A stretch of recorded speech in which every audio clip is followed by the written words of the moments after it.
విశాఖపట్నంలో 1,33,000 కోట్ల రూపాయలతో ఏఐ డేటా సెంటర్ ఏర్పాటు చేయబోతున్న గూగుల్కు విద్యుత్తు, నీరు బాగా అవసరం. దీన్ని దృష్టిలో ఉంచుకొని కేంద్ర ప్రభుత్వం ఏపీకి 21,800 కోట్లతో గ్రీన్ ఎనర్జీ కారిడార్ ప్రాజెక్టును ప్రకటించింది. 28,000 కోట్లతో రాష్ట్రం ప్రతిపాదనలను పంపగా కేంద్ర విద్యుత్ నియంత్రణ మండలి 22,000 కోట్లకు ఆమోదం తెలిపింది.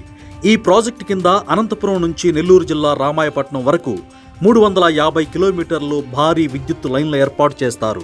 కొత్త కారిడార్ లైన్లు అభివృద్ధి చేస్తే రాయలసీమలోని సౌర, పవన విద్యుత్తును విశాఖపట్నం తీసుకెళ్తారు. రామాయపట్నం నుంచి కాకినాడకు, కాకినాడ నుంచి విశాఖపట్నంకు ప్రస్తుతం ఉన్న ట్రాన్స్కో డైవర్షన్ లైన్స్కు అనుసంధానం చేస్తారు. రానున్న రోజుల్లో విశాఖపట్నంకు భారీగా విద్యుత్ అవసరమవడమే కాకుండా ఇప్పుడున్న దానికంటే 3 రెట్లు అవసరమవుతుందని ముఖ్యమంత్రి చంద్రబాబు అంచనా వేస్తున్నారు. విద్యుత్తు కొరత అనే మాట వస్తే వైజాగ్కు పెట్టుబడులు ఆగిపోతాయి. అటువంటి పరిస్థితి రాకుండా ఉండేందుకు సీఎం ముందస్తుగా సోలార్, పవన్ ఎనర్జీలకు అధిక ప్రాధాన్యతనిస్తున్నారు. Google solar, wind, pumped storage విద్యుత్తు వినియోగిస్తుంది. పోలవరం ప్రాజెక్టు ఎడమ కాల్వ నుంచి నీటిని అందిస్తారు. ఈ నీటిని నిల్వ చేసేందుకు స్టీల్ ప్లాంట్ సమీపంలో భారీ రిజర్వాయర్ నిర్మాణం జరుగుతోంది. అలాగే సముద్ర నీటిని కూడా శుద్ధి చేసి గూగుల్ ఉపయోగిస్తుంది.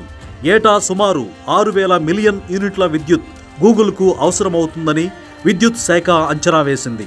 భవిష్యత్తులో ఇది మరింత పెరిగే అవకాశం ఉంది.